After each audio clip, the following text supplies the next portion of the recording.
آپ مکیش امبانی کی کمائی کا اندازہ اس طرح لگا سکتے ہیں کہ جب تک آپ یہ ویڈیو دیکھ رہے ہوں گے تو مکیش امبانی تقریباً 1,92,00,000 روپے کما چکے ہوں گے۔ آج سے 2 سال پہلے مکیش امبانی کے بیٹے کی شادی ہوئی، جس میں لگ بھگ 5,000 کروڑ انویسٹ کیے گئے، جس میں بڑے بڑے سیلیبریٹیز، کرکٹرز اور مووی سٹار نے شرکت کی، اور یہ سب جانتے ہیں کہ یہ لوگ فری میں نہیں ہیں بلکہ یہ بہت پیسے لے کر آئے ہیں۔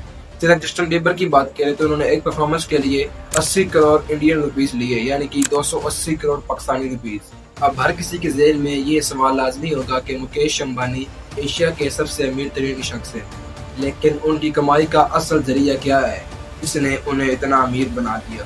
اور آج کی ویڈیو میں آپ یہی جانیں گے کہ مکیش امبانی کس طرح ایشیا کے اور دنیا کے سب سے امیر ترین شخص میں شامل کیسے ہوئے۔ مکیش امبانی نے یہ سب کچھ خود سے شروع نہیں کیا، اس کی بنیاد ان کے والد دھیرو بھائی امبانی نے رکھی تھی۔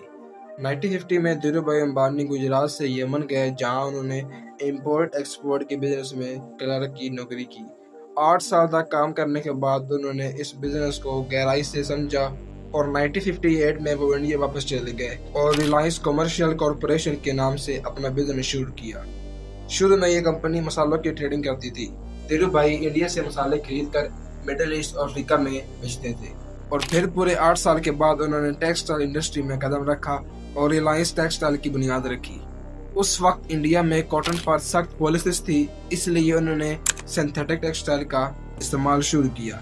اس فیصلے نے دھیرو بھائی امبانی کو ایک الگ پہچان دلائی۔ آہستہ آہستہ یہ انڈسٹری ترقی کرتی گئی اور لوگ اس میں انویسٹ کرنے لگے۔ 1987 کرکٹ ورلڈ کپ کا ٹائٹل سپانسر بھی ریلائنس تھا۔ ٹیکسٹائل بزنس چلانے کے لیے پیٹرو کیمیکل کی ضرورت ہوتی تھی جو دوسری کمپنی سے خریدنے پڑتے تھے، اس لیے دھیرو بھائی نے اپنا پیٹرو کیمیکل بزنس شروع کر دیا۔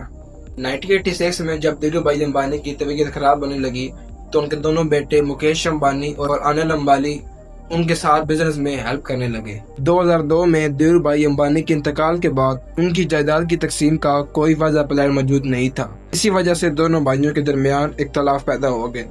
آخرکار ان کی والدہ نے فیصلہ کیا کہ بزنس کو 2 حصوں میں ڈیوائیڈ کیا جائے۔ مکیش امبانی نے اپنے حصے میں آنے والی جام نگر ریفائنری کو مزید ترقی دی اور اسے دنیا کا سب سے بڑی پیٹرولیم ریفائنری بنا دیا۔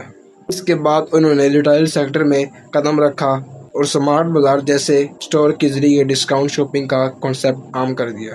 2008 میں جب IPL شروع ہوئی تو مکیش امبانی ممبئی انڈینز ٹیم خرید لی، جو IPL کی سب سے مہنگی ٹیموں میں شامل ہو گئی۔ 2016 میں مکیش امبانی نے ٹیلی کام انڈسٹری میں جیو لانچ کیا۔ شروع میں جیو نے فری انٹرنیٹ اور فری کالز دینا شروع کی، جس کی وجہ سے لوگ باقی کمپنیز کو چھوڑ کے جیو کی طرف آنا شروع ہو گئے۔ جیو کی کامیابی اتنی بڑی تھی کہ دوسری ٹیلی کام کمپنیز نے اس کے خلاف شکایت بھی درج کروائی۔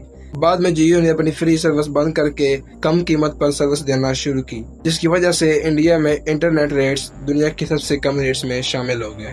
2024 میں مکیش امبانی نے انڈیا کی سب سے بڑی میڈیا کمپنی بنانے کا پلان اناؤنس کیا اور اس سلسلے میں ڈزنی کے ساتھ $8.5 بلین کا معاہدہ کیا، اور آج مکیش امبانی کی نیٹ ورتھ 90 بلین سے زیادہ ہو چکی ہے۔ وہ دنیا کے امیر ترین افراد میں شامل ہیں۔ ان کا گھر انٹیلیا ممبئی میں واقع ہے، جو 27 منزلہ عمارت ہے۔ اگر آپ نہیں جانتے کہ مکیش امبانی کے اس انٹیلیا ہاؤس میں کیا کیا فیسلٹی موجود ہیں تو آپ جا کے ہماری ویڈیو دیکھ سکتے ہیں، جس کے میں نے لنک ڈسکرپشن میں ڈال دی ہے۔ آپ اس ویڈیو میں سب کچھ دیکھ سکتے ہیں کہ اس گھر میں کیا کیا فیسلٹی موجود ہے۔ دوسری طرف انل امبانی کو بھی والد کی جائیداد کا بڑا حصہ ملا تھا، لیکن ان کی بزنس اسٹریٹجی مختلف تھی۔ ریلائنس کمیونیکیشن، ایئرٹیل، ووڈافون اور جیو کا مقابلہ نہ کر سکی اور آخرکار بینک کرپٹ ہو گئی۔ غلط انویسٹمنٹس، ہائی رسک سیکٹرز پر زیادہ انحصار اور قانونی مسائل نے بھی انل امبانی کے بزنس کو متاثر کیا۔ ایک موقع پر الیکشن کے قرض کی ادائیگی نہ کرنے کی صورت میں کورٹ نے انل امبانی کو پیسے ادا کرنے کا حکم دیا، ورنہ انہیں گرفتار کیا جا سکتا تھا۔ اس وقت مکیش امبانی نے مدد کرتے ہوئے ان کی طرف سے رقم ادا کی۔ دوستو، یہ تھی مکیش امبانی کی سٹوری کہ کس طرح مکیش امبانی ایشیا کے سب سے امیر ترین شخص بنے۔ میں آپ سے ملتا ہوں اگلی ویڈیو میں، تب تک کے لیے ٹیک کیئر، خدا حافظ۔